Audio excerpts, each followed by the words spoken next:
Merhaba arkadaşlar, örgü kanalıma hoş geldiniz. Bebeklerimiz için kolay ve güzel tığ işi şapka yaptım. Bugün bu şapka anlatımını sizlerle paylaşmak istiyorum. Bebeğimize giydirdim, bakın arkadaşlar, şapka görüntüsü bu şekilde. Bu bebeğin baş ölçüsü 3 aylık bebek baş ölçüsünde. Ben bugün şapka anlatımını 3 aylık bebek için yaptım. Bakın çok güzel bir görüntüsü var. Buradan dantel yaptım, bakın. Bağlamalı olarak kullanıyoruz.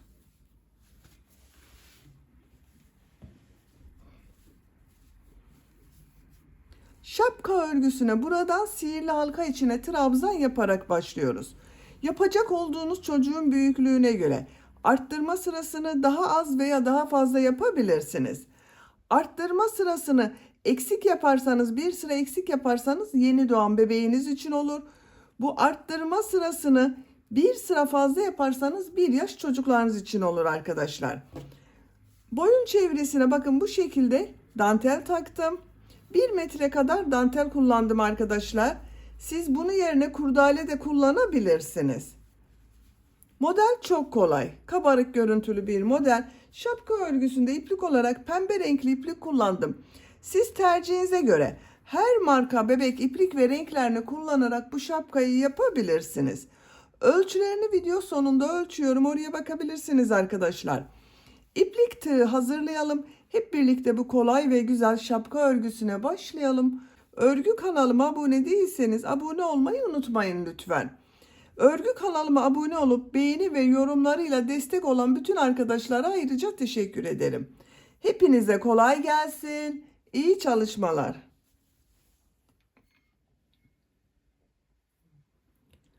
Sihirli halka yaparak başlıyorum. Sihirli halkayı bilmeyen arkadaşlar için gösteriyorum. İpliği bakın şu şekilde tutuyorum. Parmağıma doladım. Bu ilmek içine tığ takıyorum. İpliği içinden çekiyorum. Parmağımdan çıkardım. Bir zincir yaptım, sağlamlaştırdım. Sihirli halkayı oluşturdum. 2 zincir yapıyorum. Bu sihirli halka içine 12 trabzan yapıyorum. 1 2 3 4 5 6 7 8 9 10 11 12. İplik ucunu çekiyorum. Bakın şu iplik ucunu çekiyorum. Şu ilk yaptığım trabzan üzerinde bulunan ilmeğe tığ takıyorum. İpliği şu şekilde tutuyorum. İlmek kaydırma yapıyorum.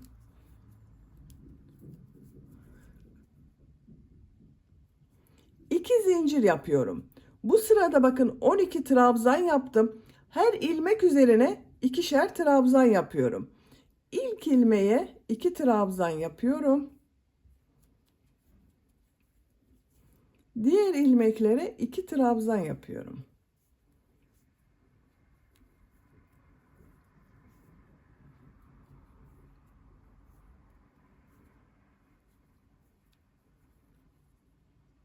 Sıra sonuna kadar devam edelim. Sıra sonuna kadar tamamladım. Son ilmeğe de 2 trabzan yaptım. Şu ilk ilmek ile ilmek kaydırma yaparak sırayı birleştiriyorum.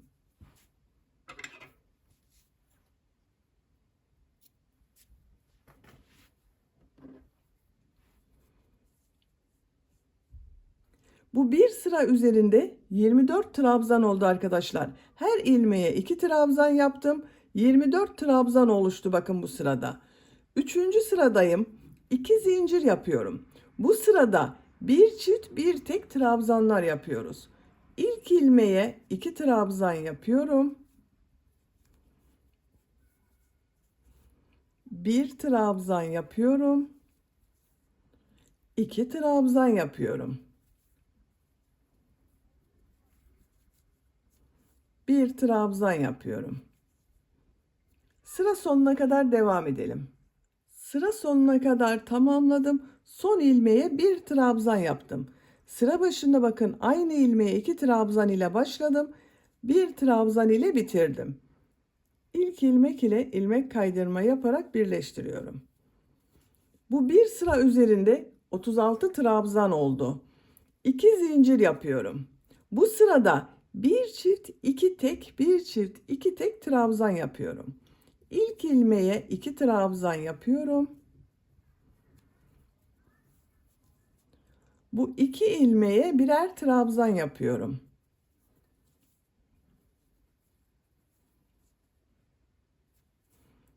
Bu ilmeğe 2 trabzan yapıyorum.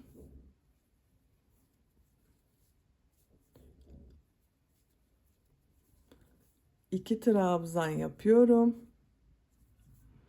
Bu ilmeğe 2 trabzan yapıyorum.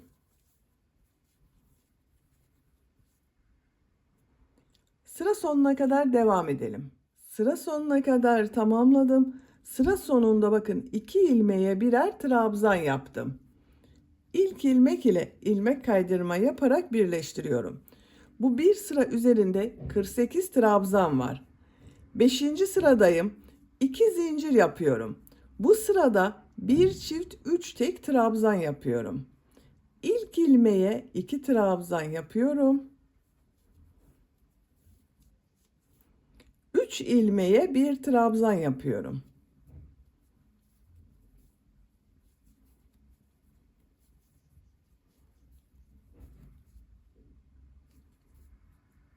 Bu ilmeğe 2 trabzan yapıyorum. Bir çift 3 tek trabzan yaparak sıra sonuna kadar devam edelim. Sıra sonuna kadar tamamladım. Sıra sonunda 3 ilmeğe birer trabzan yaptım. İlk ilmek ile ilmek kaydırma yaparak birleştiriyorum. Bu bir sıra üzerinde 60 trabzan var. 6. sıradayım. 6. sırada bir çift 4 tek trabzan yapıyorum. 2 zincir yapıyorum. İlk ilmeğe 2 trabzan yapıyorum. 4 ilmeğe bir trabzan yapıyorum.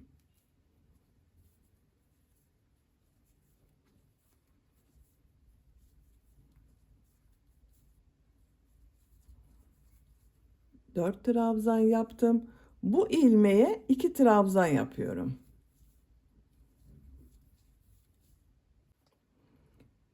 Bir çift 4 tek trabzan yaparak sıra sonuna kadar devam edelim.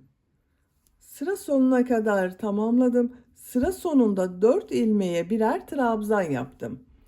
İlk ilmek ile ilmek kaydırma yaparak birleştiriyorum. Bu bir sıra üzerinde 72 trabzan var.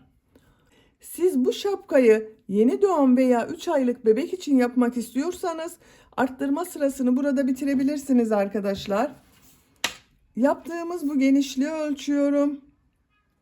11 santimetre genişlik var. Ben arttırma sırasına devam ediyorum. 7. sıradayım. 2 zincir yapıyorum. Bu sırada bir çift 5 tek trabzan yapıyorum.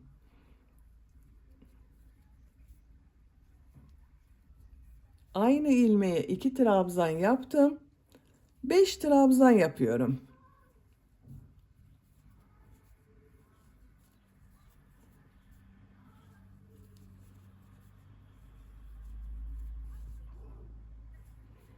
Bu ilmeğe 2 trabzan yapıyorum.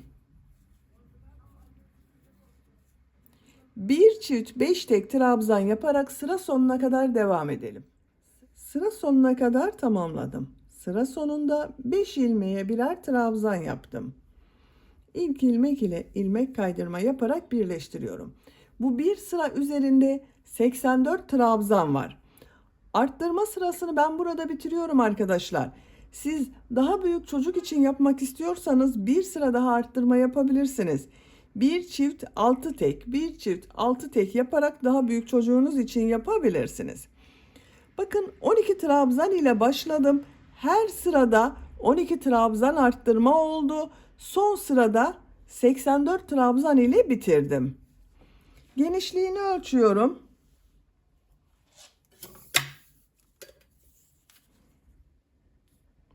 13 santimetre genişlik var.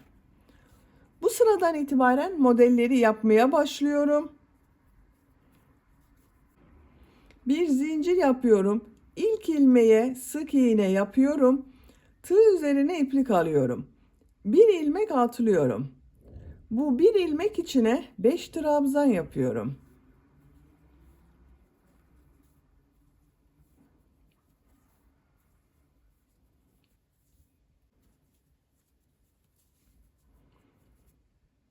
İki ilmek atlıyorum. Bir sık iğne yapıyorum.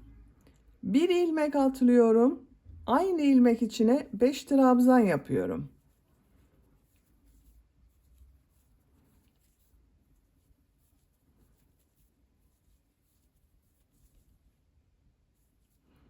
İki ilmek atlıyorum. Bir sık iğne yapıyorum. Bir ilmek atlıyorum. 5 trabzan yapıyorum.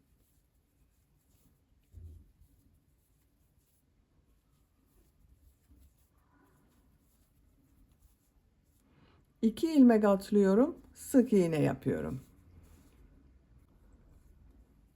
Buraya kadar modelleri yaparak devam edelim arkadaşlar. Bakın burayı boş bırakacağız.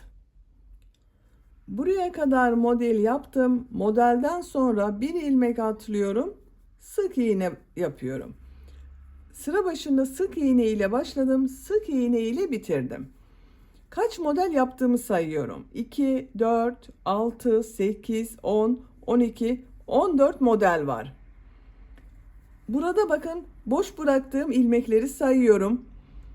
2, 4, 6, 8, 10, 12, 14 ilmeği boş bıraktım. Buradan geriye dönüyorum. Bir zincir yapıyorum. Örgüyü çeviriyorum.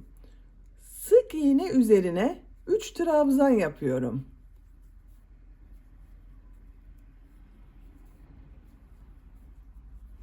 Bu 3 trabzan bakın yarım model oluyor. Modelde 2 ilmeği atlıyorum. Ortada bulunan bakın bu ilmek üzerine bir sık iğne yapıyorum. Bu iki model ortasında yaptığım sık iğne üzerine 5 trabzan yapacağız arkadaşlar. Bakın şu şekilde yapmıyorum bakın. Sık iğneyi bu şekilde yapmıyorum. 2 ilmek var bakın burada. İkinci ilmeğe diğer tarafta görünen şu ilmeğe tek ilmekten alarak 5 trabzan yapıyorum.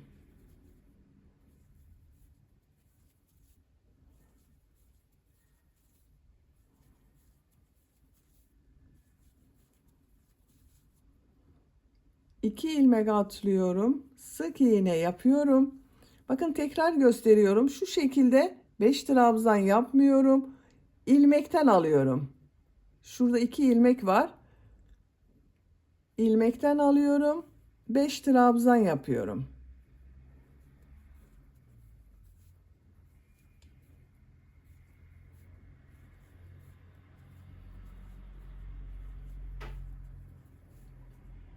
İki ilmek atlıyorum. Model ortasına sık iğne yapıyorum. Bakın boşluktan alarak yaptığımız için kabarık bir görüntü oluşuyor.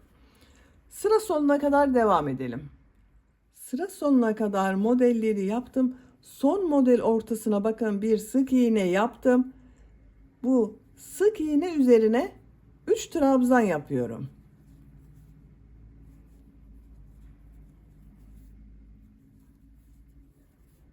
Bakın sıra başında da 3 trabzan ile başladım. Sıra sonunda 3 trabzan ile bitirdim.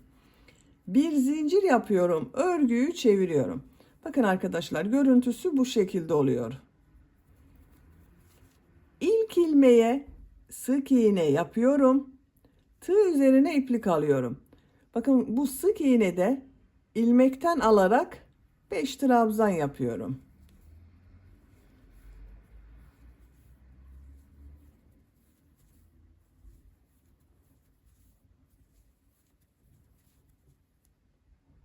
İki ilmek atlıyorum. Ortadaki ilmeğe bir sık iğne yapıyorum. 2 ilmek atlıyorum. Bakın sık iğne üzerine 5 trabzan yapıyorum. İlmekten alıyorum. 5 trabzan yapıyorum.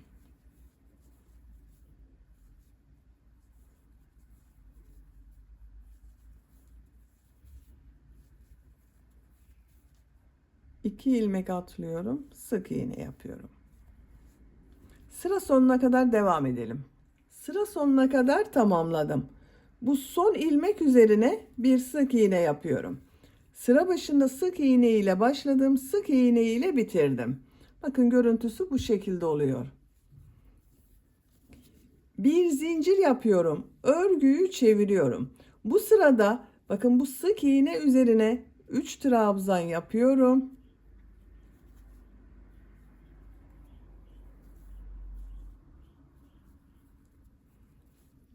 Model ortasına sık iğne yapıyorum.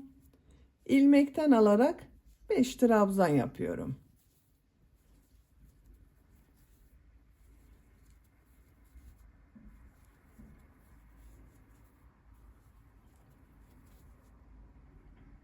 Sık iğne yapıyorum. Bakın görüntüsü bu şekilde oluyor arkadaşlar.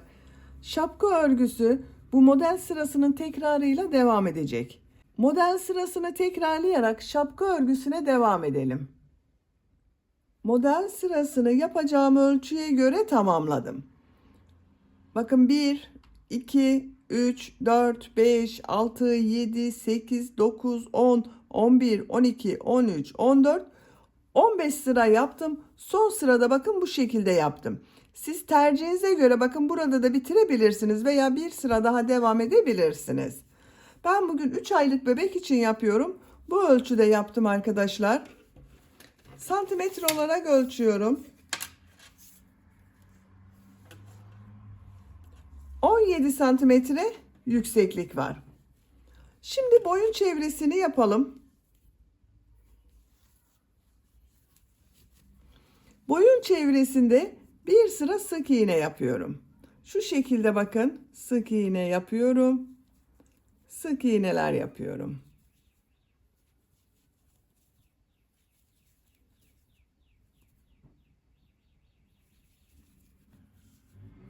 Sıra sonuna kadar devam edelim.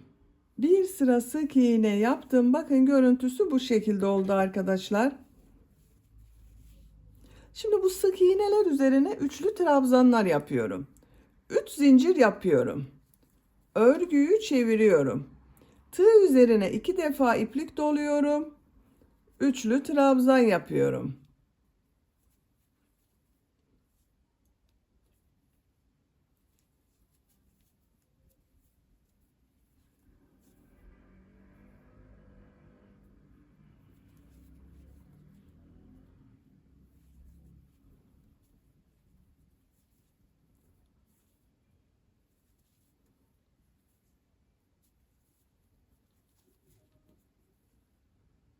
Sıra sonuna kadar devam edelim. Sıra sonuna kadar tamamladım. Son ilmeği de üçlü trabzan yaptım. İpliği kesiyorum. Bakın bir sıra üçlü trabzan yaptım. Görüntüsü bu şekilde oldu. Şimdi bu yaptığımız üçlü trabzan arasında dantel geçireceğiz arkadaşlar. Bakın bu şekilde bir dantel var benim. Bunu buradan takıyorum. 1 metre kadar dantel var. Bu dantel 1 metre. Şuradan başlıyorum bakın.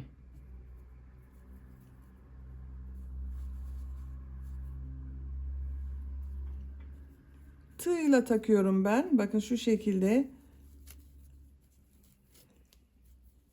Bir altta kalıyor, bir üstte kalıyor bakın.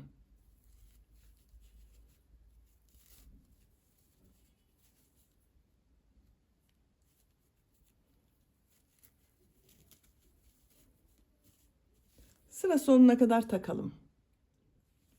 Danteli taktım. Bakın arkadaşlar bu şekilde oldu. Dantelli çok güzel oldu.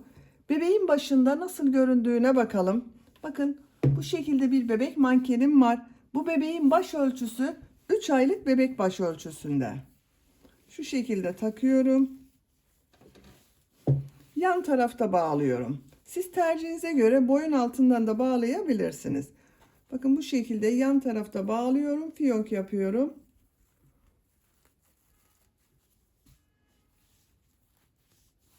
Çok güzel oluyor bakın.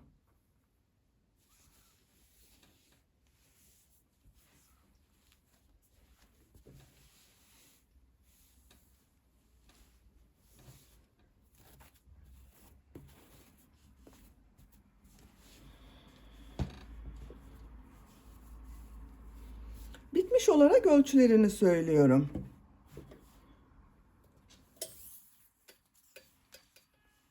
Buradan yüksekliğini ölçüyorum. 17 santimetre. Genişliğini ölçüyorum. 18 santimetre. Ben bugün 3 aylık bebek için yaptığım bu ölçüde oldu arkadaşlar. 6 aylık bebeğin baş ölçüsüne de çok güzel olur. Beni dinlediğiniz ve izlediğiniz için hepinize çok teşekkür ederim. Örgü kanalıma abone değilseniz abone olmayı unutmayın lütfen. Sizlerle yeni örgülerde görüşmek dileğiyle. Hoşça kalın, sevgiyle kalın.